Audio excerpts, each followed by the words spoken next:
Dickens' Hard Times was published in 1854. And I think it's one of the great achievements of English literature and of 19th century literature. It's a novel which has affected me greatly and actually changed the way I think. So here I want to put in a plug for the possibility of learning things from art and not just science or philosophy or logic. It's the shortest of Dickens' major novels, and Orwell once described it as being animated by a generous anger. And I think he's right. And that's a very hard balance to create. Generosity combined with anger is a difficult thing to do. And I think that Hard Times does it beautifully. This is Dickens' attack on industrial society. It's not his only one, but this is an attack on industrial society and the distortions of human life and the human psyche that accompany it. And it's also an attack on utilitarianism with its penchant for averages and mathematical means, as opposed to individuals and qualitative evaluations. So what Dickens is going to do is organize his novel around the New Testament statement that you shall reap what you sow. And the first section is the sowing, the third section is the reaping, and the final section is the garnering.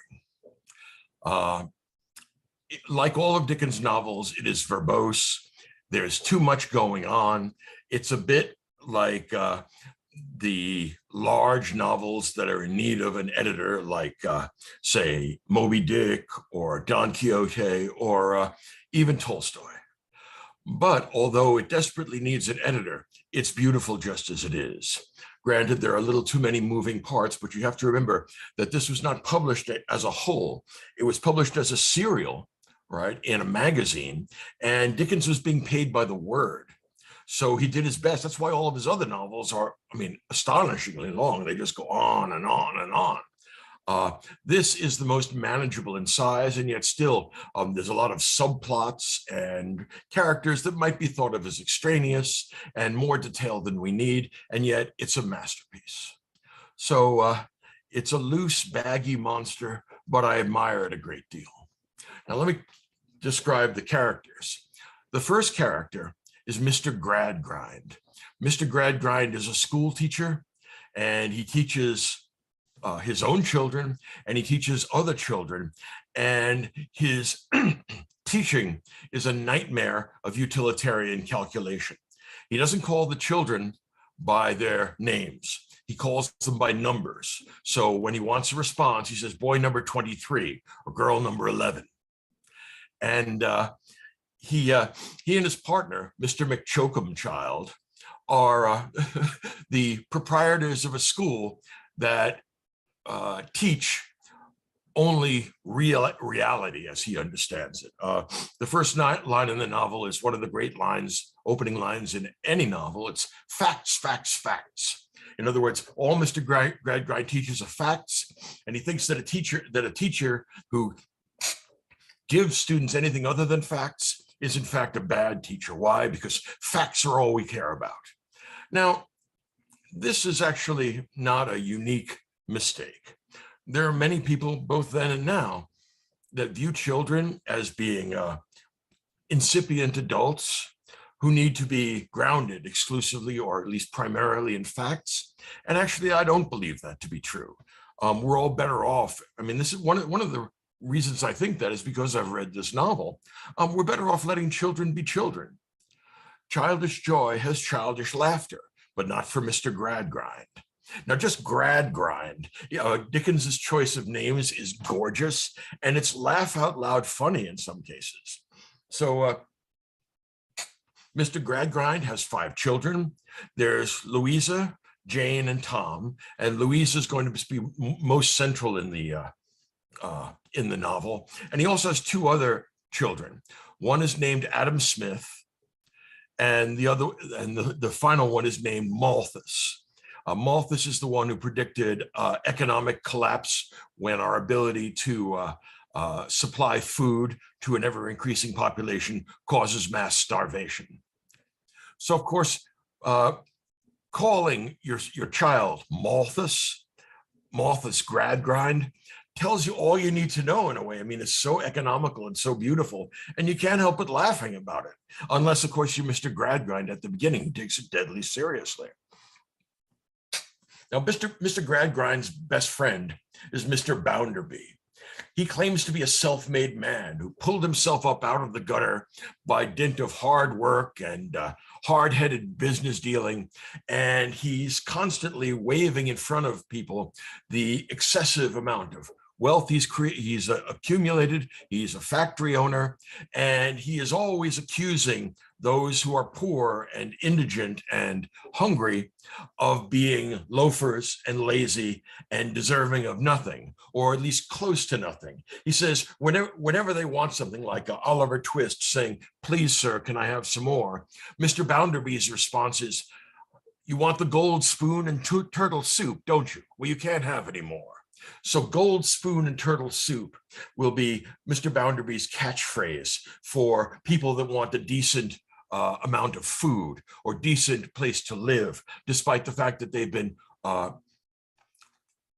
dealt harshly with by the new industrial regime. So Mr. Bounderby, and again, if you don't remember, the English bounder is somewhat kind of a rogue or an evildoer. Mr. Bounderby is perfect as a friend to Mr. Gradgrind, because both of them have grossly defective emotional lives. They don't have common, ordinary sympathy for other people. And as a result, their lives and the lives of those around them are made worse off. Now, we find out the result of Mr. Gradgrind's system of education in the way his children and the other children that he teaches turn out. That'll be the sowing, and that'll be the reaping and the garnering, the last part of the novel. His son Tom becomes depressed and eventually takes up gambling and drinking, and he has no sympathy for other people, and he's going to be very happy that his sister makes a miserable, loveless marriage to Mr. Bounderby, because it gets him favorable job prospects.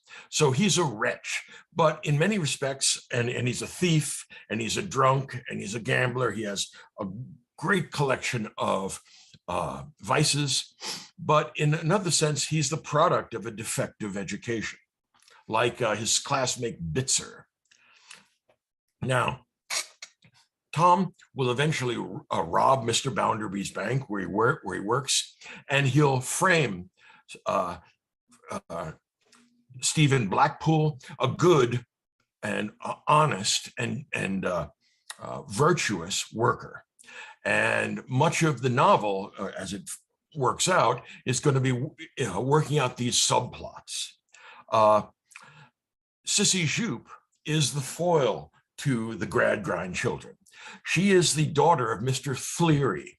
Now, Mr. Fleary is spelled S-L-E-A-R-Y, but Mr. Fleary has a speech impediment. And this is the kind of interesting, how can I put it, touch, an interesting detail that individuates people so beautifully in Dickens's novels. So Mr. Fleary speaks kindly to everyone, but he doesn't speak well in the way that Mr. Gradgrind does.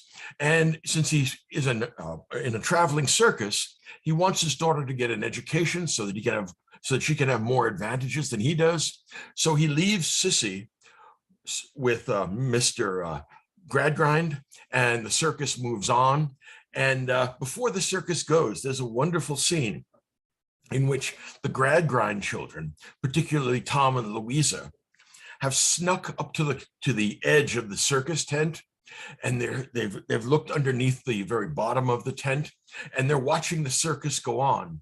And in particular, they like a dog named Merrylegs. Now, I'm a sucker for novels in which animals have a name and are actually characters. And Merrylegs, as you would expect, is a lovely dog and does all kinds of entertaining things, and the children clap and are thrilled.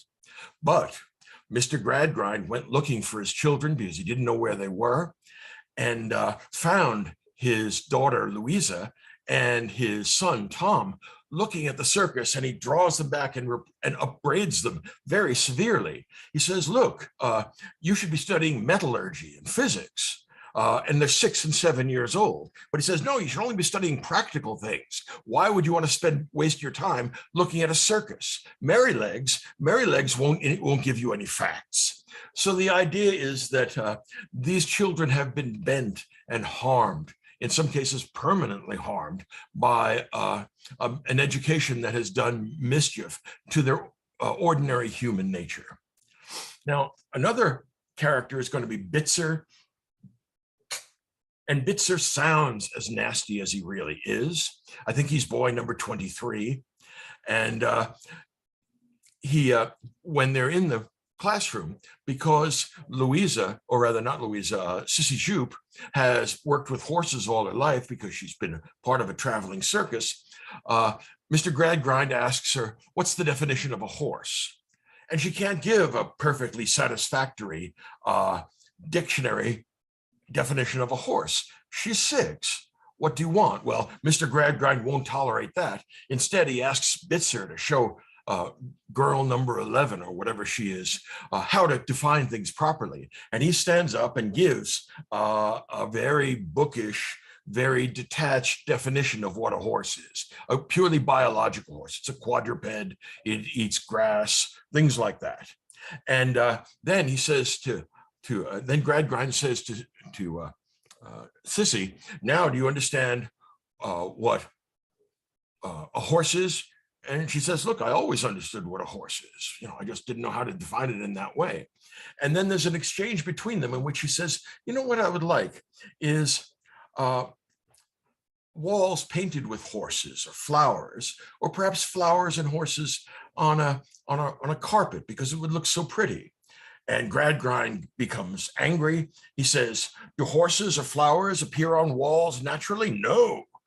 Do they appear on carpets naturally? No. So that's a terrible thing for a child to want. Instead, back at Stone Lodge, which is the name of Gradgrind's house, the walls are covered with mathematical formulas. And Stone Lodge is completely square. It has square windows and a square door, and everything is square. It is the opposite of tasteful. It has no sense of beauty. It is purely right angles and squares. And Mr. Gradgrind is doing his best to turn the children that he's teaching into human geometric forms.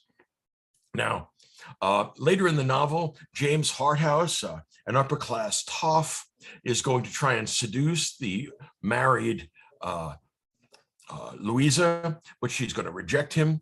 But even Harthouse can see that she's desperately depressed because she's stuck in a loveless, miserable marriage with a man 30 years her senior. And Mr. Bounderby, of course, is an emotionally defective individual from the word go, with no ordinary human sympathy. Mrs. Pegler is the real mother of Mr. Bounderby. Mr. Bounderby claims to have been an orphan and a self-made man, but later on we're going to find out in the 3rd section, when Mrs. Pegler is reintroduced, that in fact she raised him, and he insisted on cutting off all contact with her, apparently so that he could claim to be an orphan. And he gives her a stipend every year. But in fact, he didn't grow up in the gutter. He didn't grow up without an education. And in fact, he's just a hard-hearted individual. He's made up this story of rising from nothing so that he can justify his cruelty towards other people who are less fortunate than he is. And finally, we have Slackbridge. Slackbridge is a socialist agitator, and he's a hard-hearted individual as well. He accuses Stephen Blackpool of undermining the workers' union, refusing to join, and he too is lacking ordinary human sympathy. One of the things worth noting in Dickens is that there's never, much of what goes of the people in his novels are caricatures. But he never becomes, how can I put it, two-dimensional. Virtue and vice are to be found everywhere, on the social scale and in every country and among every group of people. Mr. Fleary is a good man, despite his obvious limitations.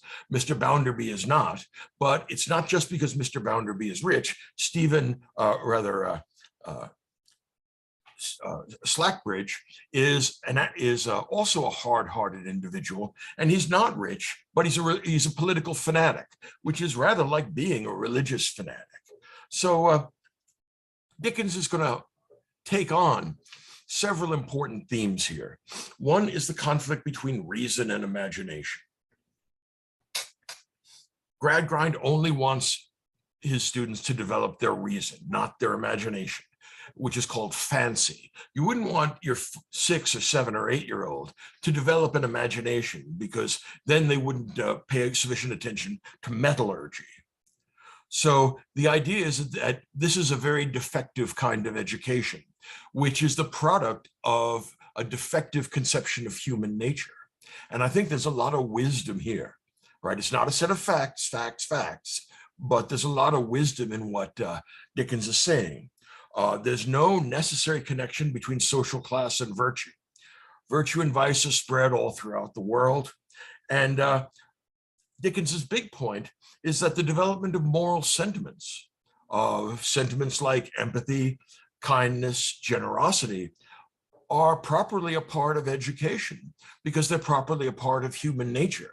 And any theory of human nature that doesn't recognize that is going to deform the students who are educated under that regime. You could ask Mr. McChokumchild. All right. The novel goes on, and there are lots of subplots, considerably more that are actually necessary to make his point, but that's the way Dickens works. All right, first section is the sowing.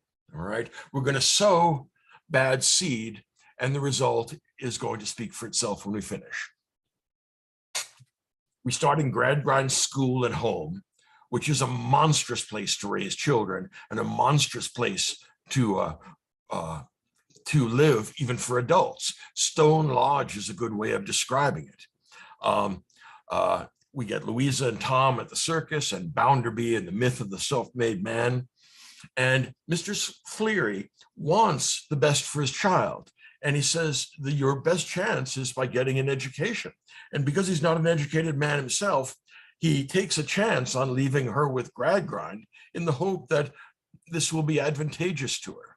Now, he's doing this out of love and concern for Sissy, but it turns out that this is bad for her, and it's going to end up harming her and harming her life.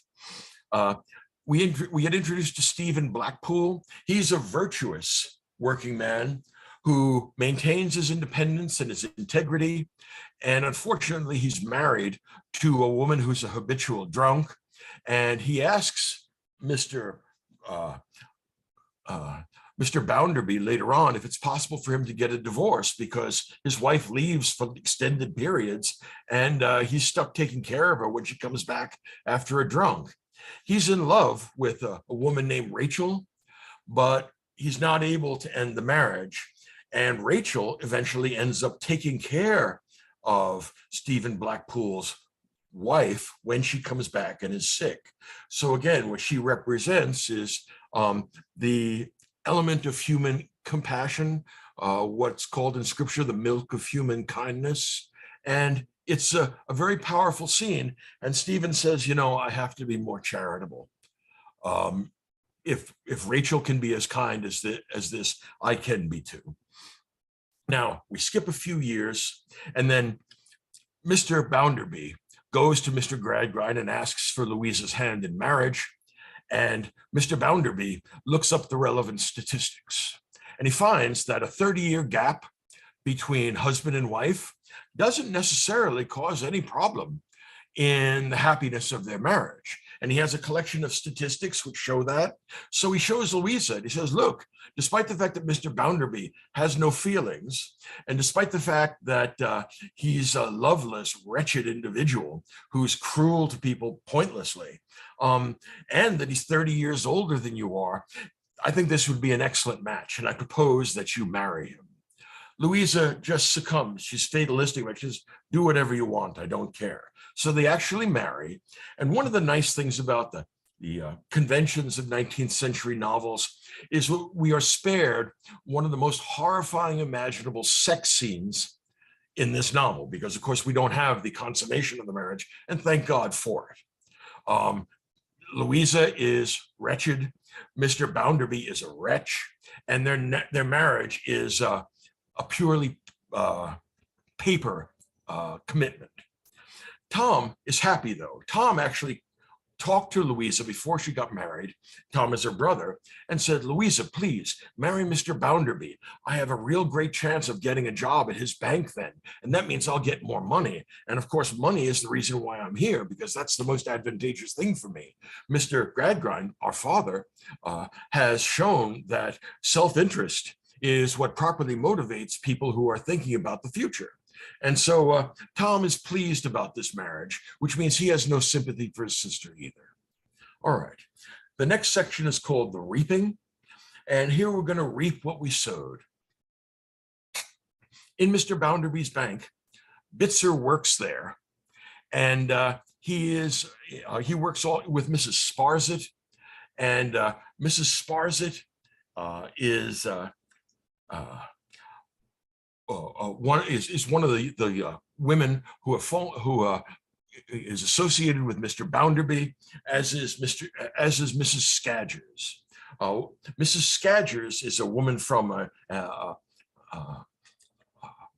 an elite family who's fallen on hard times, and she accepts Mr. Bounderby's charity in exchange for praising Mr. Bounderby and defending him against all comers. Now, Mrs. Scadgers is as horrifying. I mean, she's not much of a character, but she's as horrifying in her own way as Mr. Bounderby. Mrs. Scadgers is a combination of a scab and a badger. Again, this is Dickens' beautiful wordplay. It would take me a century to think of a word like scadger, but Mrs. Scadger is just perfectly named. And even though she doesn't say much, she indicates a great deal about Mr. Bounderby and his life. All right.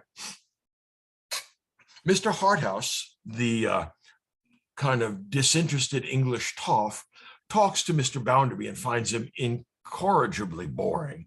But he does look at Louisa and he immediately sees that she's miserable. He tries to seduce her and fails. So that subplot causes Mr. Bounderby and Mrs. Sparsit to have doubts about the fidelity of Louisa. And Slackbridge accuses Stephen Blackpool of being anti-worker and of being a traitor. And as a result, Stephen Blackpool has to run from Coketown, which is the place where they live, right? Coke being one of the variations of coal that's used to fire steam engines.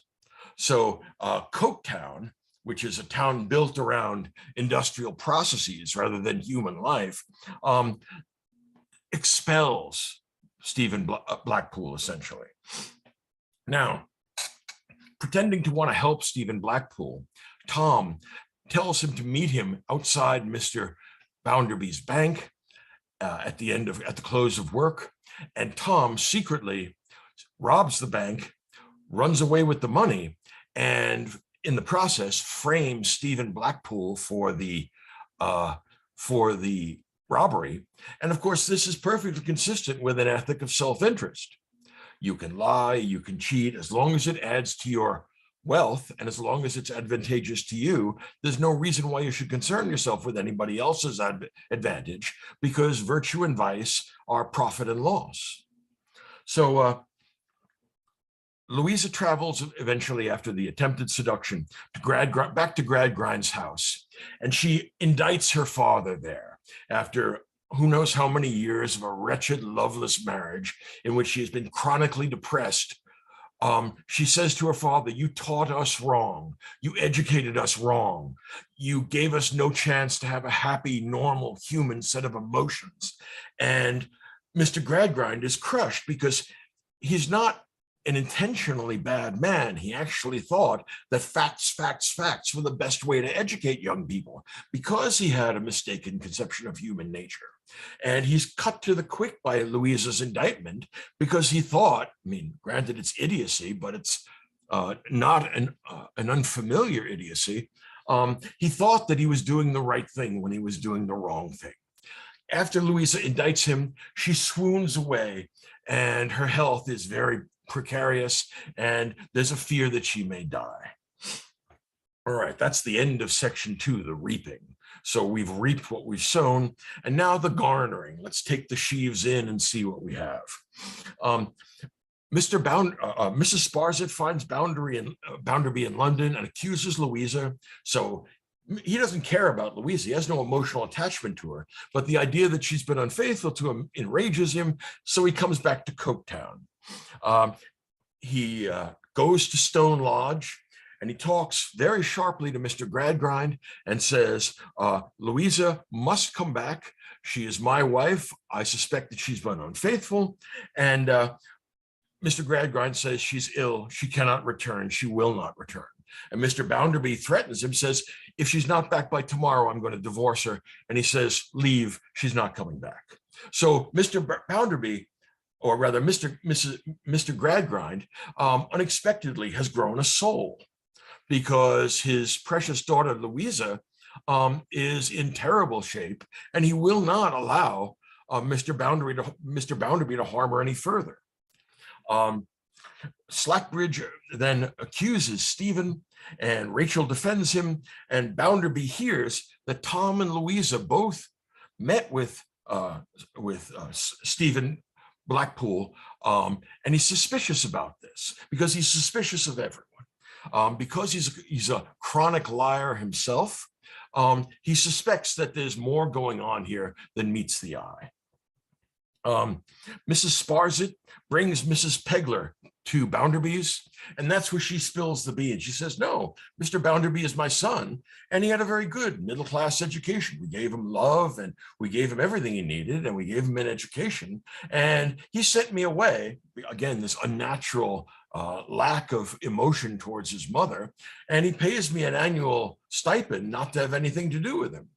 So Mr. Bounderby is revealed as a fraud, and this fraudulent self-conception, this fraudulent persona that he creates for himself, is meant to be a mask for his own cruelty and inhumanity and hard-heartedness, which helps explain why he gets along, at least initially, with Mr. Gradgrind, but he has such a wretched relationship with Louisa. Rachel and Sissy eventually find Stephen, who's run away, in a mine shaft, and Stephen Blackpool dies one of those pitiful Dickensian deaths, which leave not a dry eye in the house. In other words, Dickens, of all English novelists, knows how to do a death scene, because he knows how to play the harp of human emotion. Here's a good man who's always been held down and who's been dealt a very hard set of circumstances in life, and there he is dying, broken, because he's fallen down a mine shaft, and he dies in pain and without ever really getting the things that he hoped for in life. And we can't help but create pathos. Now, this is something worth thinking. Dickens's novels, in this novel certainly, and actually most of the others, is a comic novel. And every great comedian, if he's truly great, can elicit pathos. In other words, in a comic novel or a comic play, if the comic hero or one of the comic characters understands their real condition for a moment, then it's no longer funny because it's cruel to laugh at them. Then the audience can't help but feel pity. And that's in some ways the high point of comedic writing. When you look at something that's been a series of comic exaggerations and caricatures, and all of a sudden, some piece of reality breaks in and it mars the comedy and turns it into something genuinely pitiful. And so Dickens can do that. I mean, if you think of something like Dickens' small novel, A Christmas Carol, think of Tiny Tim, the little crippled child whose father doesn't make enough to keep him alive. And we have a choice. If we're kind and generous, Tiny Tim will live. But if we're not, poor Tiny Tim will die. And When poor Tiny Tim dies in one of the possible futures, who can not shed a tear for poor Tiny Tim? It's heartbreaking. There are lots of such occasions in the novels of Dickens. And the reason why is that every great comedian can elicit pathos. Think about the end of Don Quixote as just one example of such a pathetic conclusion. So Rachel and Sissy find Stephen. Eventually, it turns out that they know that Tom is the actual thief who stole from Mr. Blackpool, or rather from Mr. Bounderby, and they do their best to put him on a boat to America. So they're going to ship him away so he doesn't end up in prison. And while these arrangements are being made, Bitzer learns of the attempt to shield Tom from his crimes. And Mr. Gradgrind is another example of genuine pathos. Mr. Gradgrind says, please, Bitzer, I was your teacher for many years, and I did my best to give you an education. Please don't send my son to prison or to the gallows. Please show some humanity and some sympathy. Let my son go. Bitzer says, and it's a great thing, he says, well, I want to calculate the advantage and disadvantage here because it's a cost-benefit analysis. And he says, on the one hand, I could give into sentiment and sympathy and do a favor for someone that did his best to help me when I was young. On the other hand, morality is really a question of self-interest. And it's my self-interest to turn Tom in because I don't care whether he lives or dies. I don't care whether Mr. Gradgrind is heartbroken or not. But what I do care about is that I get the reward and I get the promotion at Mr. Bounderby's bank. So he decides on the basis of what he was taught by Mr. Gradgrind that the best course of action is to turn Tom in, to ignore the pleading of Mr. Gradgrind. Eventually, Mr. Sleary steps in and they get rid of, or they push Bitzer out of the way. Tom succeeds in jumping on ship and he's out of the picture. He's saved. And finally, at the end, Mr. Gradgrind has changed his ways. And he is no longer a school teacher. He has become a member of Parliament. And he no longer thinks that facts are the only pertinent things in morals and legislation, unlike the utilitarians. He takes facts seriously, as anyone should, and he uses statistics when they're useful, as anyone should, but instead he superseded his emphasis on facts with what he calls faith, hope, and charity, which are the Christian virtues. And so Mr. Gradgrind has mended his ways. And in that respect, even though Louisa's life has been ruined and she lives alone and heartbroken for the remainder of her life, her father has done what he could to make up for the evils that he did. He's genuinely sorry. And this is consistent with the Christian idea of sin and forgiveness. He is genuinely regretful, and he is going to try in the future to live a life based on faith, hope, and charity, in which facts are secondary. Now, Sissy Jupe moves into Stone Lodge, and the little happiness that Louisa has is that she sees Sissy Jupe's children grow up in Stone Lodge, and there the walls don't have mathematical formulas anymore. They have flowers and horses, and there are rugs which have flowers and horses and pretty colors. And Sissy Jupe is our natural young woman who resisted the terrible deformation that comes with an evil education. And she has taken charge of her own children, but also she's taken charge of Mr. Gradgrind's wife and Louisa, who lives out the rest of her days there. Now, I can't help but think that this is a truly beautiful novel. And I think that it gives us, it tells the truth by telling us lies, by talking to us about fictional people. And the truth here is multifaceted and rather complicated. On the other hand, it's also quite simple.